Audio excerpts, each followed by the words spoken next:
Hello friends, আসসালামু আলাইকুম। Back to my channel Asna media 24 পক্ষ থেকে সবাইকে স্বাগতম।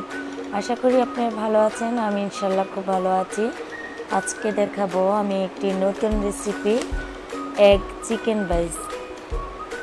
আশা করি ছোট বড় সবাই খুব পছন্দ করবে। এই রেসিপিটা সকাল ও বিকালের নাস্তা হিসাবে খুব ভালো সুস্বাদু একটি খাবার। তো চলুন আমি এটা রান্না করতে চলে যাই। এখন প্যানে দিয়ে দিচ্ছি আমি পরিমাণ মতো তেল। তো আমার তেলটি গরম হয়ে গেলে আমি দিচ্ছি পেঁয়াজ কুচি দিচ্ছি। পেঁয়াজ আর কুচি। একটি পেঁয়াজ হলেই চলবে। আমি পেঁয়াজটা একটু লাল করে ভেজে নেব। তো এখন দিয়ে নেব আমি চিকেন। আমি আগে থেকে চিকেনটা একটু কেটে নিয়ে রেখেছি। তো আমার চিকেনটা দেওয়া হয়ে গেছে। এখন দেব আদা রসুন পেস্ট। আমি একটু মাংসটা ভেজে নেব। এখন দিয়ে দেব আমি সবজি, গাজর কুচি, যে যেমন সবজি পছন্দ করেন দিয়ে নেবেন। এখন দেব আমি কাঁচা মরিচ, বরবটি,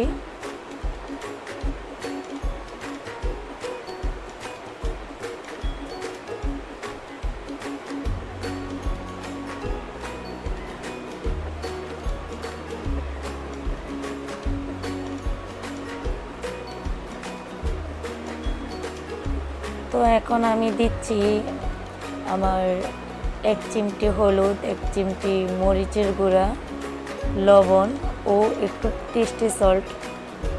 এখন আমি একটু সবজিটা কষিয়ে নিব।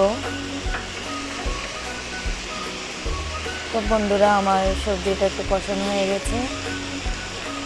এখন আমি একটু পরিমাণ মতো পানি দিয়ে নেব,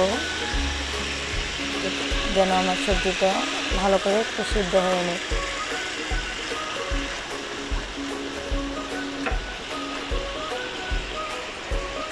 আমি এখানে 2-3টি সবজি দিয়েছি, আপনারা যে যেমন পারেন। আমি এখন ঢেকে দেব।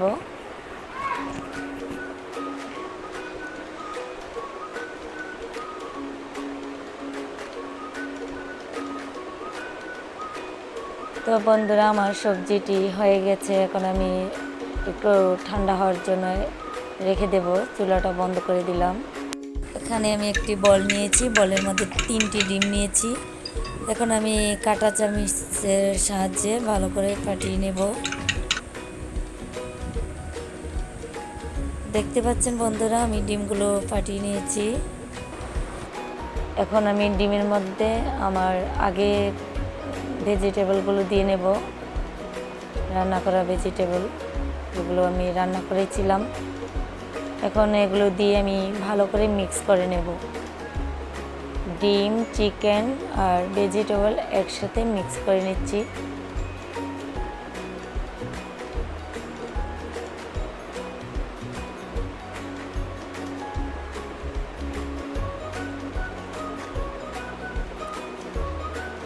তো আমার মিক্স করা হয়ে গেছে। এখন আমি চুলায় চলে যাব। আমার এইরকম একটা খাজ লাগবে। যাদের এই খাজগুলো নেই তারা প্যানেও বানাতে পারবেন। তো আমি এখন খাজে একটু হালকা করে তেল ব্রাশ করে দিচ্ছি।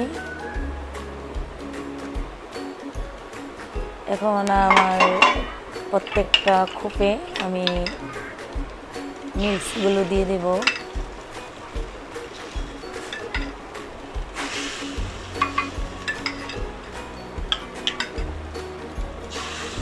আমি প্রত্যেকটা খাজে মিক্সগুলো দিয়ে দিচ্ছি। এখন আমি উল্টিয়ে দেব। আমার এক পিঠ হয়ে গেছে।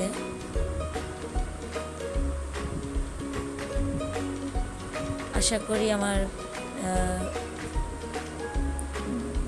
চিকেন বাইসটা আপনাদের ভালো লাগবে। বিকেলের নাস্তা হিসাবে অথবা বাচ্চাদের টিফিন হিসাবে আপনারা এটা তৈরি করতে পারেন। আর এটা এত সুস্বাদু, আপনারা না খেলে হয়তো বুঝতে পারবেন না। তো এখন আমি এটা আবার একটু উল্টিয়ে দেব। দেখেন আমার পিঠাটা কি সুন্দর করে হয়ে যাচ্ছে।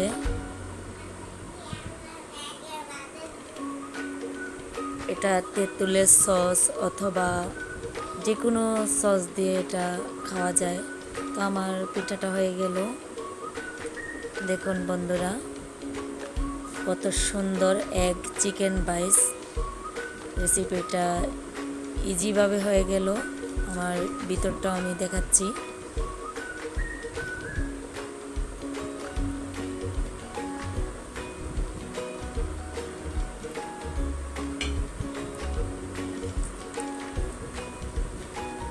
ভিতরটাও খুব সুন্দর,